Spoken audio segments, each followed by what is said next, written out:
สองสาวน้อยเพิ่นมาตักน้ำกิน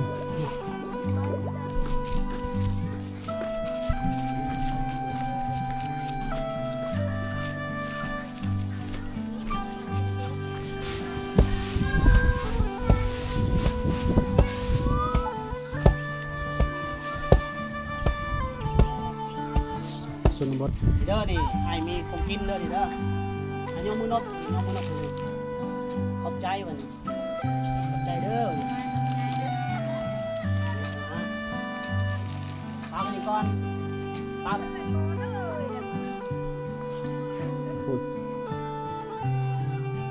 แบกแม่มาเห็ดยังเด้เพิ่นแบกมาเลยเนาะสบายดีพ่อแม่พี่น้องเนาะยินดีต้อนรับเข้าสู่ช่องบ่าวจอยพาเที่ยวเด้อพี่น้องคลิปวิดีโอนี้พาพี่น้องชมวิถีชีวิตยามแลงๆชาวบ้านในชนบทเนาะช่วงหน้าหนาวนี่เพิ่นมีกิจกรรมหยังพี่น้องเนาะมีวิถีชีวิตแบบใดเนาะฝากกดไลค์กดแชร์เข้าไปติดตามรับชมนำกันเลยนะพี่น้องเนาะนำน้องน้อยเพิ่นไปตักน้ำคนพี่น้องว่าอย่างไหวเลยเนาะ ท้าอ้ายแน่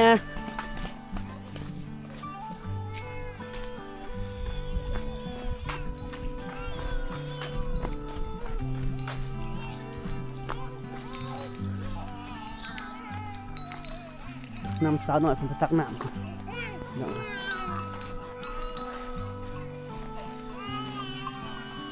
ไปตักน้ำใส่น้ำกินเนาะ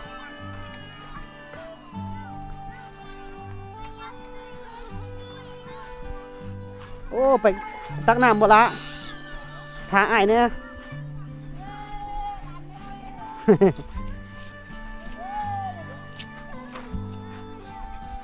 ภาพบรรยากาศยามแรงๆพี่น้องเลยเอาลงน้ำห้วย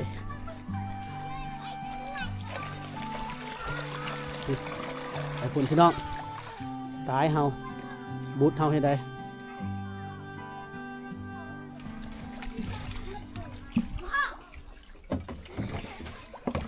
สองสาวน้อยเพิ่นมาตักน้ำกินโอ้เสียงฝนบอบๆอยู่เนาะ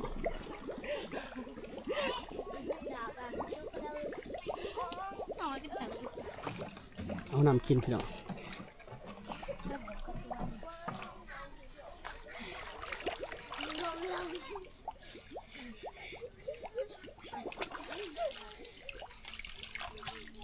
น้ำกินหรือน้ำใส่ล่ะ น้องยังก็น้องยังนี่บ่เจ้าซื้อไง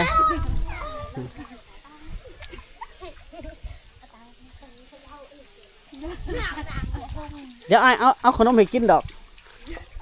บอกซื้อเด้อน้องยังกับน้องยัง อันนี้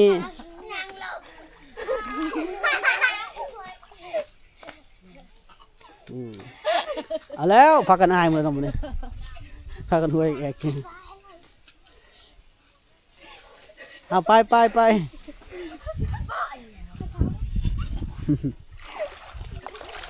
ากันห่วยแอกลักอายเนี่ยเนาะ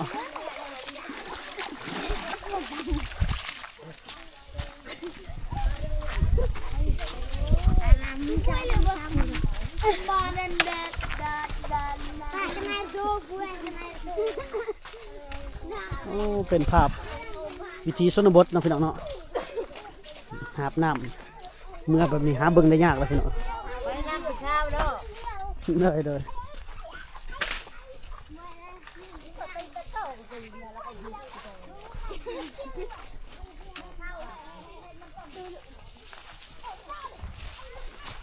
สื่อเพิ่นก็บ่บอกซ้ำพี่น้องเพิ่นก็พากันอายหมด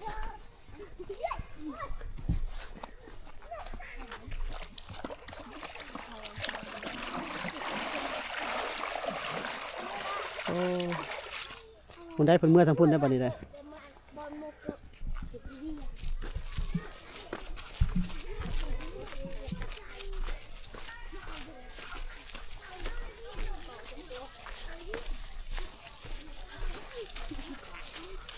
หาบน้ำมือเฮือนพี่น้อง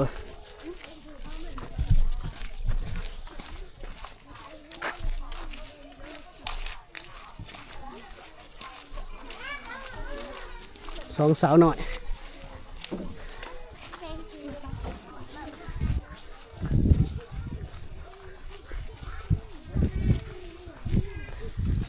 หามน้ำกินน้ำใส่เด้อพี่น้องเด้อ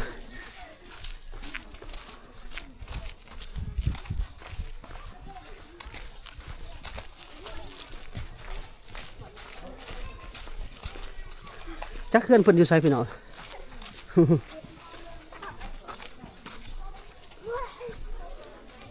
เขามากลางบ้านก็ได้ยินเสียงตำเขาเลยตุ้มต่ำนะ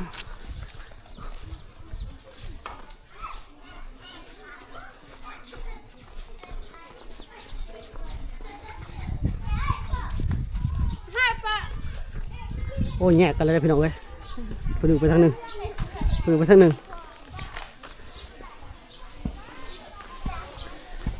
มาเฮือนขึ้นแล้ว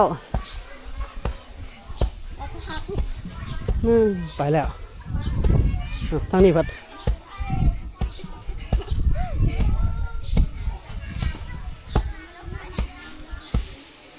ตำเข่าพอดีเนาะตำเข่าอยู่ห่มต้นละมุดพี่น้อง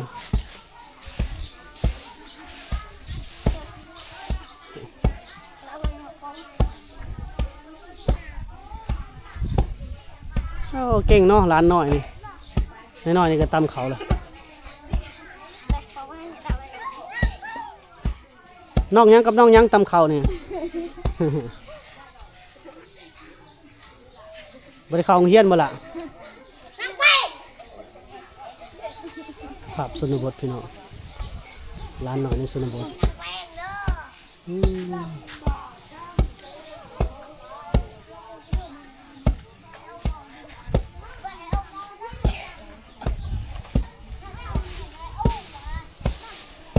ทำเก่งขนาดพัดเข่า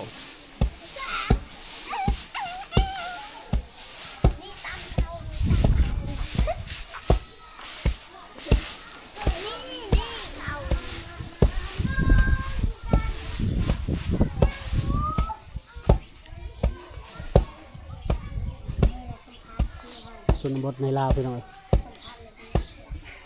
เขาเจ้าจะตำเข่าอยู่ประมาณ3 เดือนหลังจากเก็บเกี่ยวเข่าแล้วเนาะ3 ถึง 4 เดือนก็จะบ่มีเข่าให้ตำแล้วเพราะว่าเขาให้จะกินได้อยู่ประมาณ3 เดือนพี่น้อง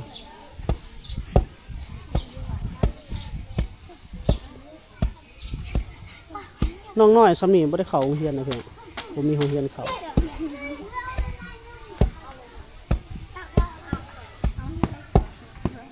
เก่งเนาะสลับมือเปลี่ยนข้างเลยพี่น้องตำเขา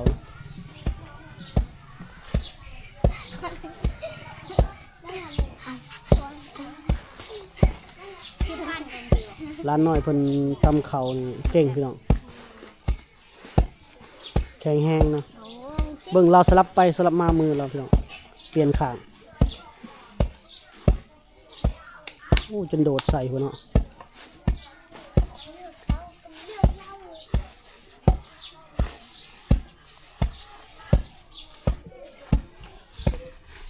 ตำเขามาแรงเป็นกิจกรรมประจำวันของพี่น้องชาวลาวในชนบทพี่น้องเขาเจ้าเป็นเผ่าบลูพี่น้องตำตอนเช้าตอนแรง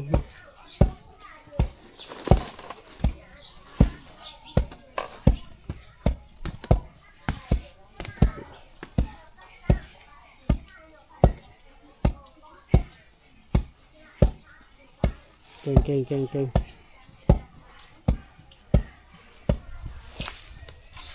ผู้น้องตำน้องเจ้ามุดบ่2 คนล้านบ่ระมอนมาเจ้าเย้าเพิ่นเอาหมู่เพิ่นได้พี่น้อง2 คนตำแล้วผู้นี้ล่ะพัดเนาะอุ้มเนาะตำ2ผู้นี้พัดผู้เอื้อยจะพัด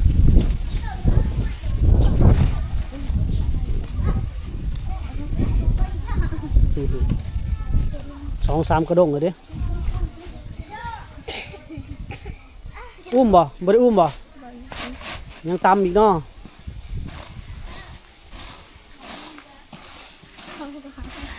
ภาพวิถีชนบทพี่น้องพาพี่น้องเที่ยวชมวิถีชีวิตงานเมืองแรงของพี่น้องชาวเผ่าบลูเนาะเขตเมืองเซโปนแขวงสะวรรณเขตเนาะตามอีกบัดนี้เนาะโอ้เก่ง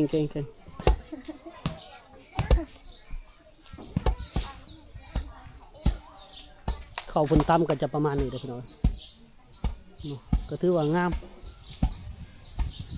เพราะว่าใส่มือตำเนาะก็จะมุนฮักบ่คือหงสีเนาะพี่น้องเนาะ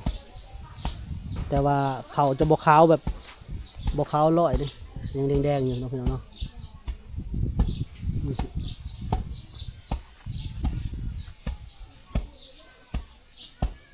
เก่งหลายเ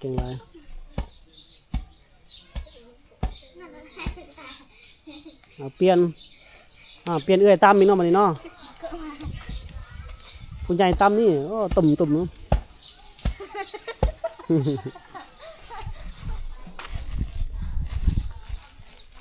เฮ็ดหยังตากข้าวแล้วเก็บข้าวบ่ได้ตำบ่ตำเมื่อมนึมบ่หรือยังเมื่อมนุ่มเอาตัวเยี่ยงครับเตียงยกเข้าตากแดดเพื่อตากยังบ่แห้งบ่มีแดดเนาะไม่แดด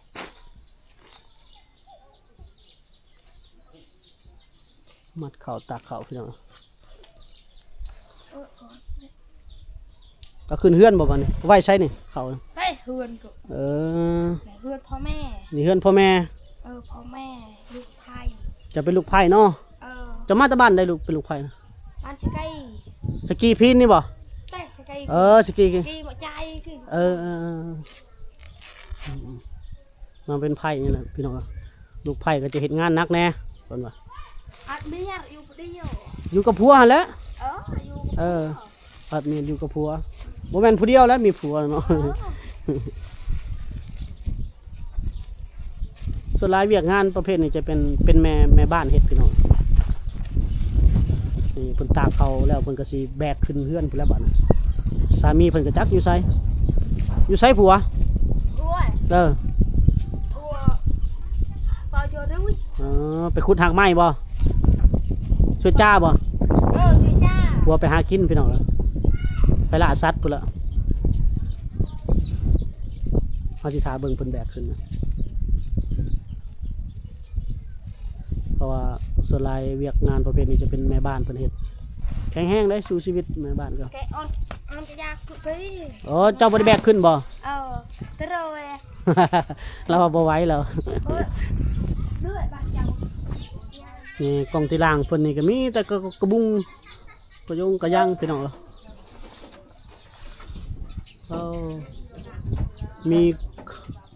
มีคล้องผมได้พี่น้องบ้านมาคล้องเนาะกระยงกระย่างนี่เฮามักน้ำเต้านี่จากได้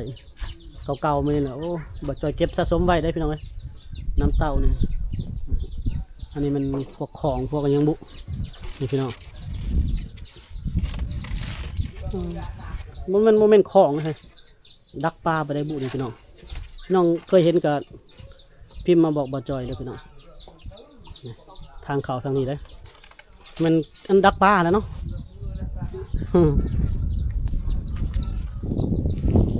จากอีสานเนาะอุปกรณ์หาอยู่หากินเพิ่นพี่น้อง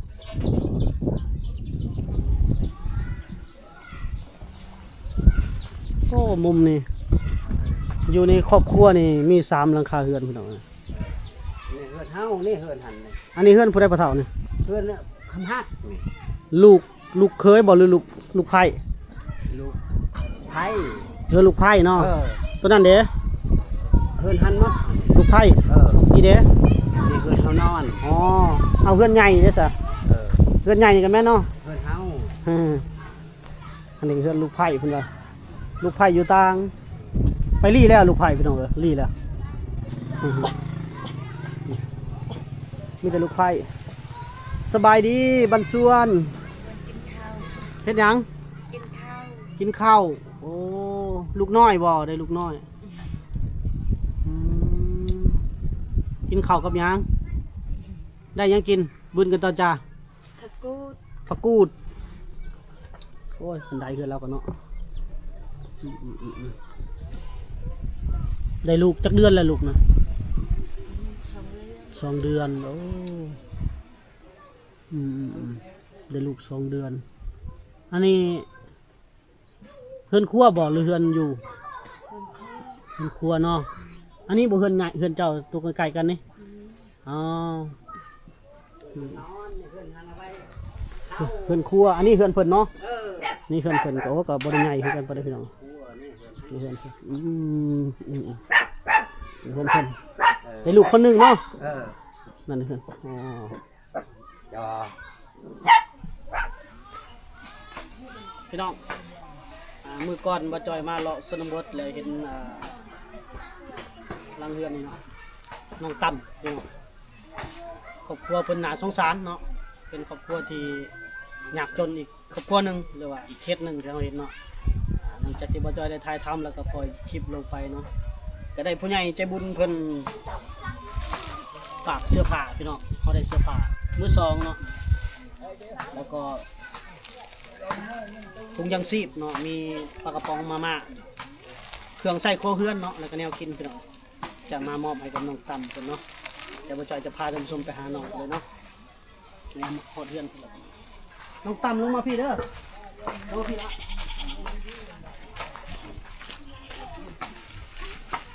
นี่นะมาพี่เด้อ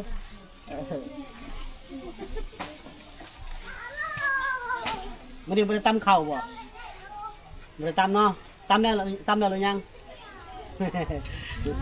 ลายละอายมาพี่ปินหน้ามากล้องพี่ละปินหน้าเอาพี่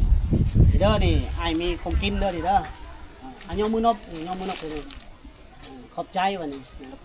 ขอบใจเด้อนี่ปากันนี่ก่อนปากันนี่นี่เสื้อผ้านี่อันยองมือนบขอบใจคุณเอาไปไว้ที่เรือนเลย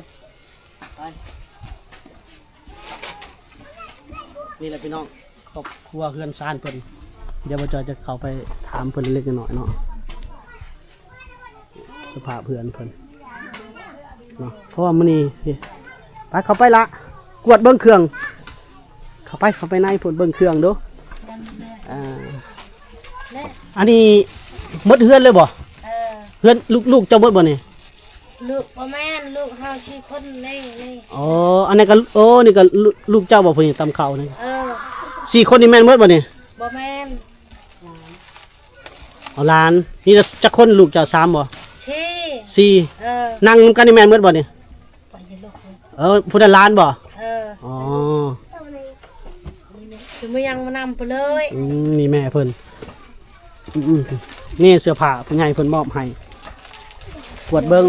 ตัวใดนุ่งได้กันนั้นนุ่งตัวใดนุ่งได้ก็นุ่งเด้อตัวใดนุ่งบ่ได้ก็ไปปั้นพื้นอีกแม่เพิ่นนะพี่น้องคันว่าปั้นหมูตัวใดในเฮือนนุ่งบ่ได้นะเด้อนี่ผู้ใหญ่ใจบุญเพิ่นฝากมาให้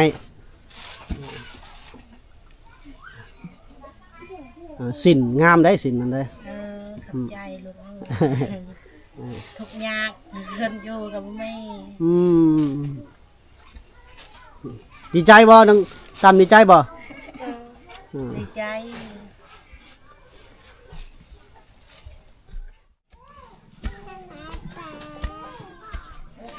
ยามแรงมานี่เห็นแต่คนตำเข่าเนาะพี่น้องเนาะ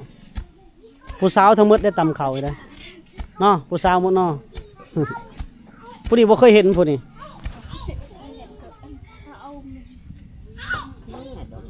ใช้เฮือนเราโอ้นี่บ่เฮือนเจ้าอ่ะ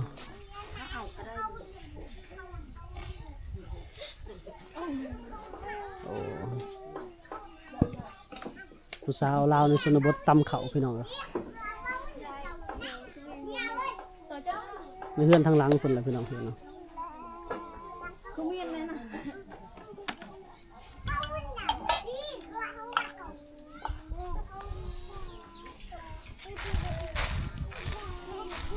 เราบริจกเลยเนาะเทออกมันมีเลย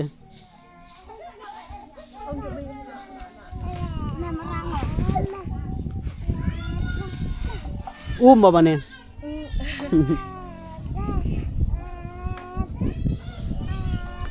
โอ้เราไปพัดไก่เลยพี่น้องโอ้ไปพัดข้าวอยู่ครับเป็นว่าอุ้ม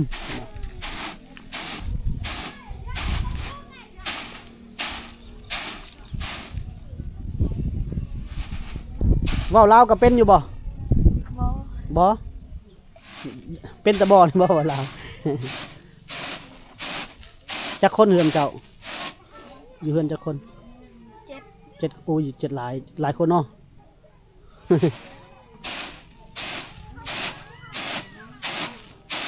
เจ้าซื้อหยังล่ะ คือยอก ฮะ ยอก ยอกอ๋อนางยอกนี่ได้เฮือนเพิ่นพี่น้องเฮือนเจ้าได้เนาะอยู่กัน7คนพี่น้อง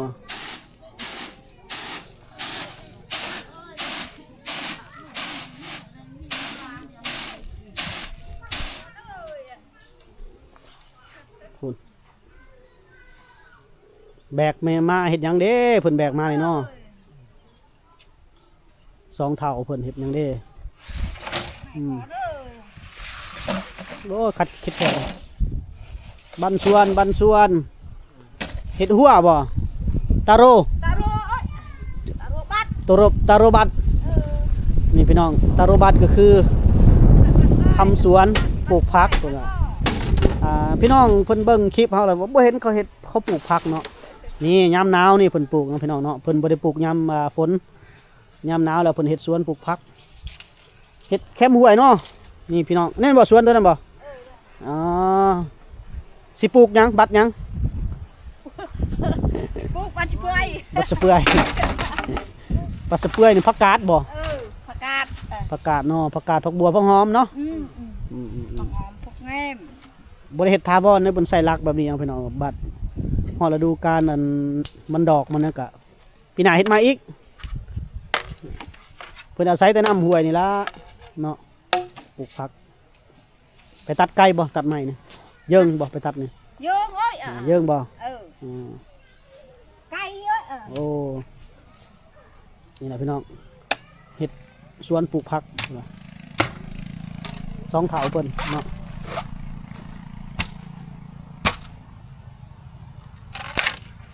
จีกไปนี่โลดทางผู้เมียนี่เพิ่นพาทางผู้ผัวซานพี่น้องเอ้ย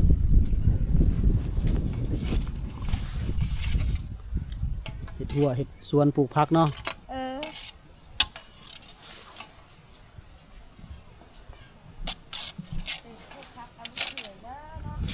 เตรียมปลูกผักแล้วพี่น้องบ่มีมักเพชรขายบ่เตียว อายุเฮ้ย อ้าวบ่ เยอะจาน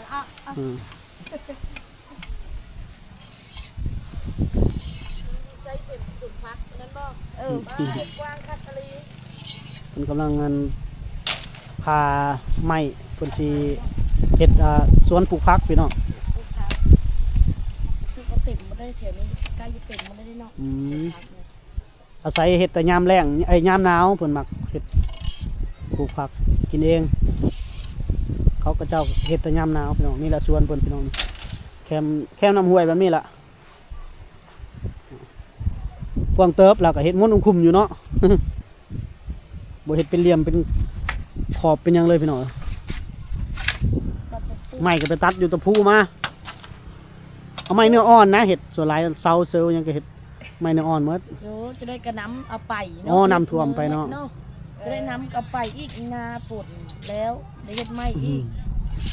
เฮ็ดไม้คุปปี ไปเบิ่งพระเฒ่าเพิ่นซานพี่น้องเพิ่นซานแบบใด ลิงไล่ ลิงลายสัปปะซอเพิ่นว่า อันนั้นไปใจ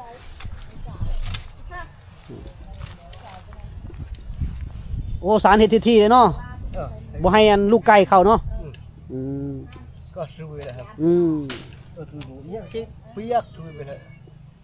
บ่ค่อยมีเนาะไก่บ้านเจ้าเนาะ มันไม่หมดตาย ตายมันตายผักตายห่าภาษาอันนั้นว่าตายห่า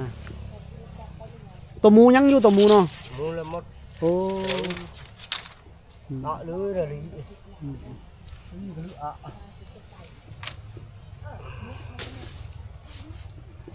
เสือจ้าครับ พอได้กินผักกินหญ้าพี่น้องเนี่ยเพิ่นสารสลับไปสลับมาให้มันเกิดความแข็งแรง ทำสวนปลูกผักเพิ่นว่าเนาะซับ FC มันมักถามบ่ได้ปลูกผักบ่เบนก็ปลูกเขาปลูกแต่ยามหนาวพี่น้องเอ้ยบัดหน้าแล้งบัดน้ำแห้งอีกก็บ่ได้อีกพี่น้องเอ้ยยามฝนน้ำท่วมอีก เนาะ งามเดินหาที่ตา น้ำแห้งบ่เนาะบ่มีน้ำฝนอีก ตายังคือที่ตลาด อืม ยันใส่ห้างพยาละ โอเคเนาะพี่น้องเนาะนี่คือเรื่องราวและวิถีชีวิตของชาวบ้านที่อยู่ในชนบทพี่น้องเนาะกระทรวงนี้มันเพิ่นเริ่มเฮ็ดไร่เฮ็ดสวนเริ่มเฮ็ดสวนปลูกผักพี่น้องเนาะปลูกผักกินปลูกผักกินเองเนาะในหมู่บ้านก็จะมีการตำข้าวตักน้ำหาบน้ำยังแต่ว่าเฮายังบ่ได้ท่านได้เห็นแต่ตอนเพิ่นนึ่งข้าวเฮ็ดอยู่เฮ็ดกินพี่น้องซึ่งเฮาจะต้องใช้เวลาอยู่ในหมู่บ้านนี่แบบค่ำมื้อพุ่นเนาะพี่น้อง โอเคนี่คือเรื่องราวที่เราพาเที่ยวพาเลาะพาชมวิถีชีวิตความเป็นอยู่ของชาวบ้านพี่น้องพบกันใหม่ใน EP หน้าพี่น้องสำหรับ EP นี้สบายดี